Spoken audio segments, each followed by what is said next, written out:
नमस्कार विद्यार्थी मित्रांनो, मी बनकर DL HM college Karad HSC vocational विभाग या ठिकाणी पाठीमागच्या तासाला आपण लाईफ इन्शुरन्स पेपर 3 यामध्ये विमा म्हणजे काय आणि विम्याचे प्रकार कोणते आहेत या प्रकारांचा अभ्यास आपण पाठीमागच्या तासाला केला.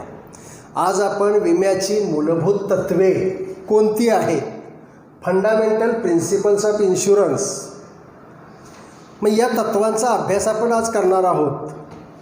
या ठिकाणी विम्याचा कोणताही प्रकार असला तरी त्यामध्ये विमाकार आणि विमेदार असे दोन पक्ष असतात आणि या दोन पक्षामध्ये विम्याचा कायदेशीर करार होत असतो.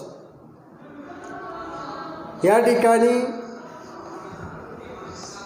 कराराचा जो कायदा आहे, भारतीय करार कायदा 1882 जो आहे, हा कायदा विमा कराराला लागू आहे आणि त्यामुळे या कायद्यामध्ये ज्या काही अटी सांगितलेल्या आहेत विमा करार कायदेशीर होण्यासाठी, त्या सर्व अटींचे पालन विमा करारामध्ये होणं आवश्यक आहे.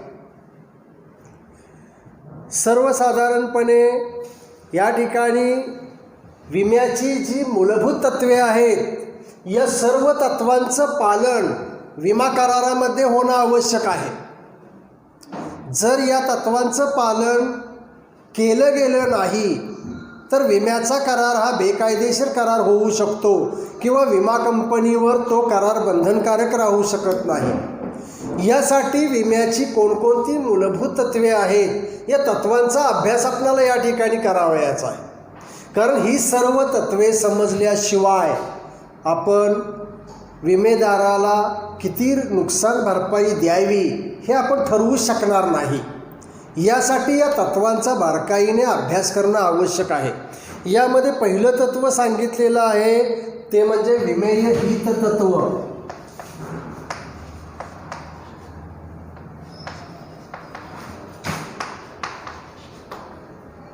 Principal of insurable interest.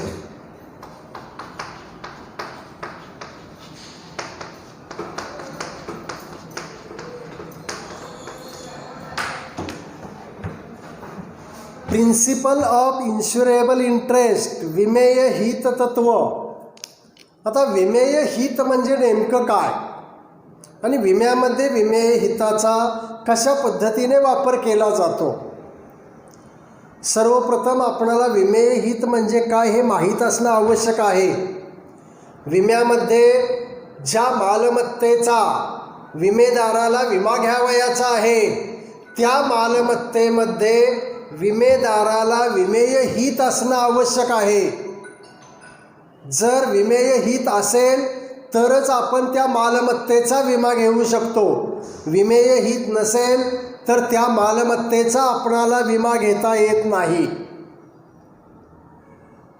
मग आता विमेय हित असेल तर विमा घेता येतो आणि विमेहित नसेल तर विमा घेता येत नाही. मग विमेहित आहे की नाही हे कसं ओळखायचं, तर विमेय हित म्हणजे ज्या मालमत्तेचा आपण विमा घेणार आहे ती मालमत्ता नष्ट झाली तर आपलं आर्थिक नुकसान झालं पाहिजे आणि ती मालमत्ता जर सुरक्षित राहिली तर आपला आर्थिक फायदा झाला पाहिजे. तेव्हा आपणाला त्या मालमत्तेमध्ये विमेहित आहे असं म्हणता येईल आणि विमेहित असेल तरच आपण विमा घेऊ शकू. या ठिकाणी विमेय हित जर विमेदाराला नसेल तर विम्याचा करार हा विमा करारावर बंधनकारक राहू शकत नाही. जे विमेय हित पाहिजे ते विमेय हित आर्थिक स्वरूपाचे असले पाहिजे, म्हणजे पैशाच्या स्वरूपामध्ये आपणाला ते मोजता येणं आवश्यक आहे, तरच आपणाला विमेहित आहे असं म्हणता येईल. या ठिकाणी भावनात्मक स्वरूपाच्या हितसंबंधाचा किंवा भावनात्मक स्वरूपाचे विमेय हित असेल तर ते ग्राह्य धरता येत नाही. प्रत्येक व्यक्तीला स्वतःच्या मालकीच्या मालमत्तेमध्ये विमेय हित असते, परंतु दुसऱ्या व्यक्तीच्या मालमत्तेमध्ये जर विमेय हित नसेल तर आपणाला त्या मालमत्तेचा विमा घेता येत नाही. स्वतःच्या नावावर असणारी जी मालमत्ता आहे त्या मालमत्तेचा विमा आपण विमा कंपनीकडे घेऊ शकतो. उदाहरणार्थ आपल्या नावावर घर आहे तर आपण त्या घराचा अग्निविमा विमा कंपनीकडे घेऊ शकतो. कारण त्या घराचं जर नुकसान झालं तर आपलं आर्थिक नुकसान होणार आहे आणि ते घर जर सुरक्षित राहिलं तर आपला आर्थिक फायदा होणार आहे. म्हणजे आपणाला त्या घरामध्ये विमेय हित आहे आणि विमेय हित असल्यामुळे आपण त्या घराचा विमा घेऊ शकतो. परंतु जर विमेय हित नसेल तर आपणाला त्या घराचा विमा घेता येत नाही. समजा आपल्या मित्राच्या नावावर एखादं घर आहे आणि त्या घराचा विमा जर घेण्यासाठी आपण गेलो तर आपणाला त्या मित्राच्या घराचा विमा घेता येणार नाही. कारण ते घर मित्राच्या नावावर आहे. या ठिकाणी आपणाला त्या घरामध्ये विमेय हित नाही. म्हणजे त्या घराचं नुकसान झालं तरी आपला काहीही तोटा होणार नाही आणि ते घर जर सुरक्षित राहिलं तर आपला काही एक फायदा होणार नाही. म्हणजेच आपणाला त्या दुसऱ्याच्या मालकीच्या घरामध्ये विमेय हित नाही आणि त्यामुळे आपण दुसऱ्याच्या मालकीच्या मालमत्तेचा विमा घेऊ शकत नाही. तशाच पद्धतीने आयुर्विम्यामध्ये स्वतःच्या आयुष्यात आपणाला अमर्याद विमेय हित असते. त्यामुळे आपण स्वतःच्या आयुष्याचा विमा कंपनीकडे घेऊ शकतो. परंतु दुसऱ्या व्यक्तीच्या आयुष्याचा विमा आपण घेऊ शकत नाही. कारण दुसऱ्या व्यक्तीच्या आयुष्यामध्ये जर आपणाला विमेय हित नसेल तर आपण त्या व्यक्तीचा विमा घेऊ शकत नाही. परंतु पती आणि पत्नी या दोघांना एकमेकाच्या आयुष्यामध्ये विमेय हित निर्माण होते. त्यामुळे पती आपल्या पत्नीच्या आयुष्याचा विमा घेऊ शकतो किंवा पत्नी आपल्या पतीच्या आयुष्याचा विमा घेऊ शकते. नात्यातील इतर मंडळीमध्ये भाऊ, बहीण, आई, वडील, इतर जी नाती आहेत या नात्यामध्ये आपणाला हितसंबंध निर्माण होत नाहीत. आर्थिक हितसंबंध निर्माण होत नाहीत. तर कसले हितसंबंध निर्माण होतात? भावनिक हितसंबंध निर्माण होतात आणि भावनिक हितसंबंधांना विम्यामध्ये महत्त्व दिलं जात नाही. त्यामुळे आपणाला जर दुसऱ्या व्यक्तीच्या आयुष्यामध्ये आर्थिक हित उत्पन्न झाले नाही तर आपण त्या दुसऱ्या व्यक्तीच्या आयुष्याचा विमा घेऊ शकत नाही. त्याचबरोबर सावकार आणि कर्जदार या दोघांचे असे संबंध असतात. सावकाराने कर्जदाराला कर्ज दिलेले असते. त्यामुळे त्या सावकाराला कर्जदाराच्या आयुष्यामध्ये विमेय हित निर्माण झालेले असते. कारण जर विमेदाराचा त्या कर्जदाराचा मृत्यू झाला तर सावकाराचं आर्थिक नुकसान होणार असतं. कर्जदार जर जिवंत राहिला तर सावकाराचा आर्थिक फायदा होणार आहे. म्हणजे त्याच्या कर्जाची परतफेड होणार आहे. त्यामुळे सावकाराला कर्जदाराच्या आयुष्यामध्ये विमेय हित निर्माण झालेले असते. त्यामुळे सावकार हा कर्जदाराच्या आयुष्याचा विमा घेऊ शकतो. परंतु कर्जदार हा सावकाराच्या आयुष्याचा विमा घेऊ शकत नाही. कारण कर्जदाराला सावकाराच्या आयुष्यामध्ये विमेय हित निर्माण होत नाही आणि असं विमेय हित निर्माण होत नसल्यामुळे कर्जदार हा सावकाराच्या आयुष्याचा विमा घेऊ शकत नाही. एखादा गुदामवाला असेल तर तो आपल्या गुदामातील मालाचा विमा घेऊ शकतो. त्याचबरोबर जर एखादी मालमत्ता आपल्या मालकीची नसेल परंतु त्यामध्ये आपले आर्थिक हितसंबंध गुंतलेले असतील तर त्या मालमत्तेचा देखील आपणाला विमा घेता येत असतो. कारण अशी गोष्ट नष्ट झाल्यास संबंधित व्यक्तीचं आर्थिक नुकसान होत असतं.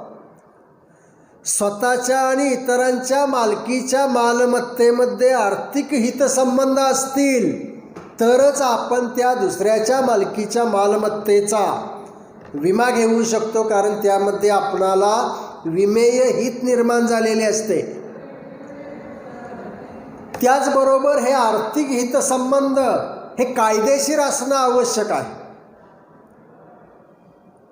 उदाहरणार्थ चोरी, स्मगलिंग यासारख्या गोष्टीमध्ये आर्थिक हितसंबंध असले तरी मुळातच या गोष्टी कायद्याने बेकायदा असल्यामुळे त्या गोष्टींचा आपणाला विमा घेता येत नाही. म्हणजेच आर्थिक हितसंबंध जरी असले तरी ते कसे असले पाहिजेत? कायदेशीर असले पाहिजेत, तरच आपणाला त्या गोष्टीचा विमा घेता येत असतो. म्हणून थोडक्यात जर या तत्वाची माहिती सांगावयाची झालं तर ज्या मालमत्तेमध्ये आपणाला विमेय हित आहे अशा मालमत्तेचाच आपण विमा कंपनीकडे विमा घेऊ शकतो, आणि ज्या मालमत्तेमध्ये विमेय हित नाही त्या मालमत्तेचा आपणाला विमा घेता येत नाही.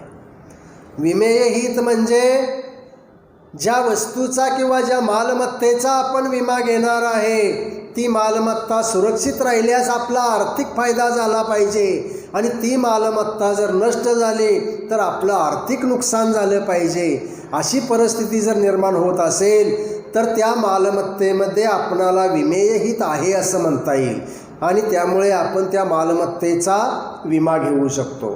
परंतु विमेय हित नसेल तर आपण त्या मालमत्तेचा विमा घेऊ शकणार नाही, किंवा आपणाला त्या मालमत्तेचा विमा घेता येणार नाही. दुसरं तत्व सांगितलेलं आहे विम्याचं, परमोच्च विश्वासाचे तत्व.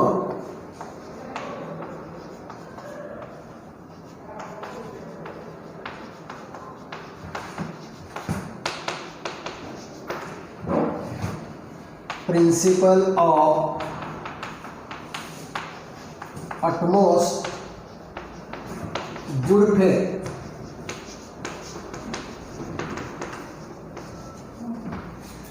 आता या ठिकाणी परस्पर विश्वासाचे तत्व किंवा परमोच्च विश्वासाचे जे तत्व आहे हे तत्व आपल्याला काय सांगतं, किंवा विम्यामध्ये या तत्वाचा वापर कशा पद्धतीने केला जातो, तर विम्याचा करार हा परमोच्च विश्वास तत्वावर आधारलेला करार आहे.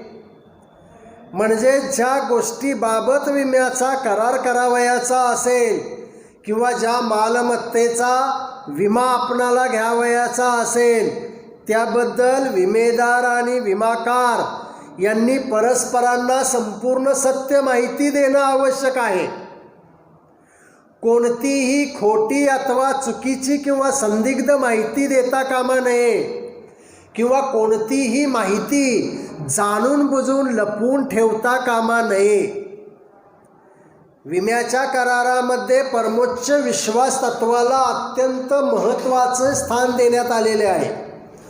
या तत्वानुसार विमेदाराने आपण ज्या मालमत्तेचा विमा घेणार आहे त्या मालमत्तेबद्दल सर्व सत्य माहिती विमा कंपनीला देणं आवश्यक आहे, आणि विमा कंपनीने देखील आपल्याबाबतची सर्व माहिती विमेदाराला सांगणं आवश्यक आहे. जर एखाद्या वेळी विमा घेताना विमेदाराने चुकीची माहिती विमा कंपनीला दिली तर त्याने परमोच्च विश्वास तत्वाचा भंग केलेला आहे असे समजून विम्याचा करार हा विमा कंपनीवर बंधनकारक राहू शकत नाही. म्हणून विमेदाराने आपल्या मालमत्तेबद्दल सर्व सत्य, खरी आणि वस्तुनिष्ठ माहिती विमा कंपनीला सांगणं आवश्यक आहे. आता वस्तुनिष्ठ माहिती विमा कंपनीला सांगितली पाहिजे, बरोबर आहे. पण वस्तुनिष्ठ माहिती म्हणजे कसली माहिती? तर वस्तुनिष्ठ माहिती म्हणजे अशा प्रकारची माहिती की जी माहिती दिली असता त्या विमेदाराचा विमा स्वीकारावा किंवा स्वीकारू नये, आणि स्वीकारल्यास त्यास जादा विमा हप्ता घ्यावा का कमी विमा हप्ता घ्यावा हे विमा कंपनी ज्या माहितीवरून ठरवत असते अशा माहितीला वस्तुनिष्ठ माहिती असं म्हटलं जातं. तर ही सर्व वस्तुनिष्ठ माहिती विमेदाराने विमा कंपनीला देणं आवश्यक आहे. आता ज्यावेळी विम्याचा करार केला जातो किंवा ज्या मालमत्तेचा आपणाला विमा घ्यावयाचा आहे त्या मालमत्तेचा विमा घेतला जात असताना विमेदार विमा कंपनीला प्रस्ताव अर्ज भरून देत असतो. समजा एखाद्याच्या आयुष्याचा विमा घ्यावयाचा आहे, तर विमा कंपनीने जे प्रस्ताव अर्ज तयार केलेले असतात, हे प्रस्ताव अर्ज विमेदाराने भरून विमा कंपनीकडे सादर करावयाचे असतात. मग या प्रस्ताव अर्जामध्ये विमेदाराबाबत सर्व माहिती विचारण्यात आलेली असते. काही प्रश्न त्याविषयी विचारलेले असतात. त्या प्रश्नांची सर्व सत्य माहिती विमेदाराने त्या प्रस्ताव अर्जामध्ये लिहिणं आवश्यक आहे. यामध्ये विमेदाराचं नाव काय आहे, विमेदाराचा पत्ता काय आहे, त्याचा व्यवसाय काय आहे, कोणता व्यवसाय करतो, कारण व्यवसायावरून त्या विमेदाराच्या आयुष्याला धोका जास्त आहे का कमी आहे हे विमा कंपनी ठरवत असते. धोका जास्त असेल तर विमा हप्ता जास्त आकारला जातो, धोका कमी असेल तर विम्याचा हप्ता कमी आकारला जातो. त्याचबरोबर त्याचं वार्षिक उत्पन्न किती आहे, तो विवाहित आहे का अविवाहित आहे, त्याचबरोबर त्याला एखादा कोणता आजार आहे का, हॉस्पिटलमध्ये 1 आठवड्यापेक्षा जास्त कालावधीसाठी तो ॲडमिट झालेला होता का, त्याचं एखादं ऑपरेशन झालेलं आहे का, त्याच्या कौटुंबिक इतिहाससुद्धा त्यामध्ये विचारण्यात आलेला असतो. कौटुंबिक इतिहासामध्ये आई वडील भाऊ बहीण यांच्याविषयीची माहिती विचारलेली असते. म्हणजे त्यामधील कोण मयत आहे का, मयत झालं असेल तर त्याचं मयत समयी त्याचं वय किती होतं. असे जे विचारलेले प्रस्ताव अर्जामध्ये प्रश्न असतात, या प्रश्नांची सर्व सत्य माहिती विमेदाराने भरणं आवश्यक आहे. समजा एखाद्या विमेदाराने जाणून बुजून विमा कंपनीची फसवणूक करण्याच्या हेतूने चुकीची माहिती प्रस्ताव अर्जामध्ये भरली आणि विमा उतरवला आणि पुढे भविष्यात विमा कंपनीच्या हे निदर्शनास आलं की विमेदाराने आपणाला चुकीची माहिती दिलेली होती, विमेदाराने आपणाला वस्तुनिष्ठ माहिती सांगितलेली नव्हती, असं जर विमा कंपनीला समजलं तर विमेदाराने या परमोच्च विश्वास तत्वाचा भंग केलेला आहे असे समजून विमा कंपनीवर तो विम्याचा करार बंधनकारक राहू शकत नाही. किंवा विमेदाराचा मृत्यू झाला तर विमा कंपनी त्याच्या वारसाला विम्याची रक्कम देऊ शकत नाही. यासाठी या परमोच्च विश्वासाच्या तत्वाचे पालन करण्याची जबाबदारी ही विमेदारावर आणि विमा कंपनीवर या दोघांच्यावरही असते, परंतु याची जास्त जबाबदारी ही विमेदारावर असते. कारण ज्या वस्तूचा किंवा ज्या मालमत्तेचा विमेदार विमा घेणार आहे त्या मालमत्तेबाबत विमेदारालाच जास्त माहिती असते. सुरुवातीला विमा घेताना विमा कंपनी तुमची विमाविषयी वस्तू पाहायला सुद्धा येत नाही. विमा कंपनी तुमच्यावर विश्वास ठेवून तुम्हाला विमा देत असते. कारण या ठिकाणी विम्याच्या कराराला परमोच्च विश्वासाचं तत्व लागू आहे. या तत्वानुसार विमेदाराने विमा कंपनीला सत्य माहिती दिली पाहिजे. मग त्यामुळे सुरुवातीला विमा कंपनी तुमची प्रॉपर्टी पाहायला सुद्धा येत नाही, तुम्ही ज्याचा विमा घेतलाय ती. परंतु जर त्या प्रॉपर्टीचं काही नुकसान झालं आणि पुढं जर विमा कंपनीच्या ध्यानात आलं की विमेदाराने ही माहिती आपल्यापासून लपवून ठेवलेली होती, ही माहिती त्यानं सांगणं आवश्यक होतं परंतु सांगितलेली नव्हती, असं जर विमा कंपनीच्या निदर्शनास आलं तर विमा कंपनी त्या विमेदाराला नुकसानीची रक्कम देऊ शकत नाही. कारण विमेदाराने परमोच्च विश्वास तत्वाचा भंग केलेला आहे. या विमाविषयी वस्तू संबंधी माहिती देताना विमेदाराने सर्व वस्तुनिष्ठ माहिती सांगणं आवश्यक आहे. वस्तुनिष्ठ माहिती म्हणजे अशा प्रकारची माहिती की ज्या माहितीवरून संभाव्य धोक्याचे प्रमाण विमा कंपनीच्या लक्षात येईल, अशा गोष्टीची माहिती पुरवणे हे आवश्यक आहे. या तत्वाचे पालन करण्याची जबाबदारी दोन्हीही पक्षांची आहे, विमेदाराचीही आहे आणि विमा कंपनीचीही आहे. विमा कंपनी आपल्याबाबतची सर्व सत्य माहिती विमेदाराला देतेच. कारण ज्यावेळी विम्याचा करार होतो तेव्हा विमा पॉलिसी हा दस्तऐवज विमेदाराला दिला जातो. या विमा पॉलिसीच्या पाठीमागे किंवा विमा पॉलिसीच्या वरच्या भागावर विमेदाराविषयी माहिती, मालमत्तेचं वर्णन, विमा हप्ता, किती मुदत आहे, किती रकमेचा विमा घेतला, कोणत्या धोक्यासाठी विमा घेतला, ही सर्व माहिती वरती लिहिलेली असते.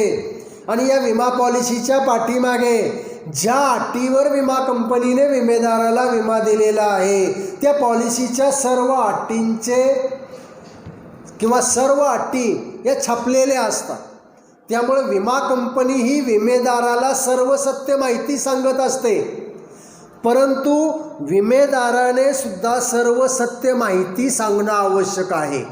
जर विमेदारानं चुकीची माहिती दिली किंवा विमा कंपनीने विमेदाराला चुकीची माहिती दिली, दोन्ही पक्षापैकी कोणत्याही एका पक्षाने जरी या तत्वाचे पालन केले नाही तरी विम्याचा करार हा दुसऱ्या पक्षावर बंधनकारक राहू शकत नाही. म्हणून जर आपणाला विम्याचा करार हा कायदेशीर करार करावयाचा असेल तर या विम्याच्या करारामध्ये परमोच्च विश्वासाच्या तत्वाचे पालन करणं आवश्यक आहे. त्यामुळे या विमा करारामध्ये परमोच्च विश्वास तत्वाला अत्यंत महत्त्वाचं असं स्थान देण्यात आलेलं आहे. या तत्वाप्रमाणे विमा विषयासंबंधीची सर्व सत्य आणि खरी माहिती विमा कंपनीला सांगणं आवश्यक आहे. जर विमेदाराने या तत्वाचं पालन केलं नाही तर विम्याचा करार हा विमा कंपनीवर बंधनकारक राहू शकत नाही. तिसरं तत्व आहे हानीभरण तत्व किंवा नुकसान भरपाईचे तत्व. हानीभरण तत्व किंवा नुकसान भरपाईचे तत्व. Principle of indemnity.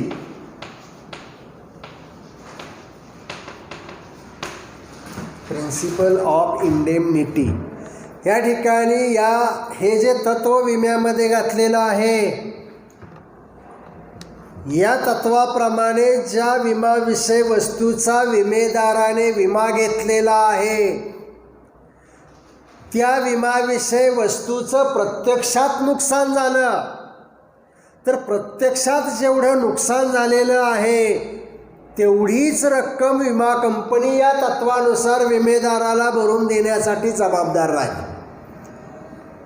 कोणत्याही परिस्थितीत यापेक्षा जास्तही नुकसान भरपाई दिली जाणार नाही आणि यापेक्षा कमीही नुकसान भरपाई दिली जाणार नाही असा अर्थ या तत्वाचा या ठिकाणी होत असतो.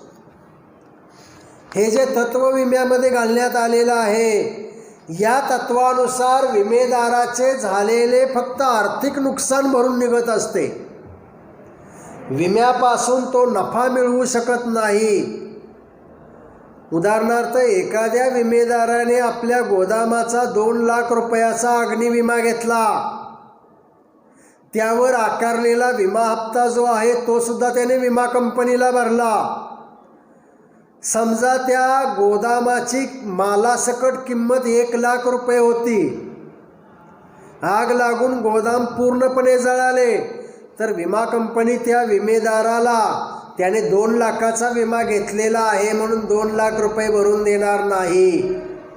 त्याने जादा रकमेचा विमा घेतला आहे. या ठिकाणी प्रत्यक्षात गोदामाची किंमत आहे 1 लाख आणि त्याने घेतला आहे 2 लाखाचा विमा. मग या तत्वानुसार विमा कंपनी विमेदाराला फक्त 1 लाख रुपये भरून देण्यासाठी जबाबदार असते. जर विमा कंपनीने 2 लाख भरून दिले असते तर या ठिकाणी विमेदाराचा फायदा झाला असता. आणि हे तत्व आपल्याला काय सांगतंय? कोणत्याही परिस्थितीमध्ये विमेदाराचा फायदाही होऊ देता कामा नये आणि तोटाही होऊ देता कामा नये. तर विमा घेताना विमेदाराची जी स्थिती होती ती स्थिती हानीनंतर विमेदाराला प्राप्त करून देणे हा उद्देश नुकसान भरपाईच्या तत्वाचा आहे. त्यामुळे या ठिकाणी ओव्हर इन्शुरन्स केला आहे त्या रकमेपेक्षा जादा रकमेचा विमा घेतला आणि नुकसान झालं तर विमा कंपनी त्याला तेवढं नुकसान भरून देणार नाही. त्याच्या मालमत्तेची किंमत 1,00,000 आहे तर 2 लाखाचा विमा घेतला आहे म्हणून 1,00,000 नुकसान झालं आहे, 1,00,000 रुपये विमा कंपनी त्याला भरून देईल. जर 2,00,000 भरून दिले असते तर प्रत्येक व्यक्तीने विम्याचा वापर फायद्यासाठी केला असता आणि विमा कंपन्या बंद कराव्या लागल्या असत्या. या ठिकाणी आज आपण इथंच थांबूया. पुढच्या तासाला राहिलेली आपण तत्त्वे पाहणार आहोत. धन्यवाद.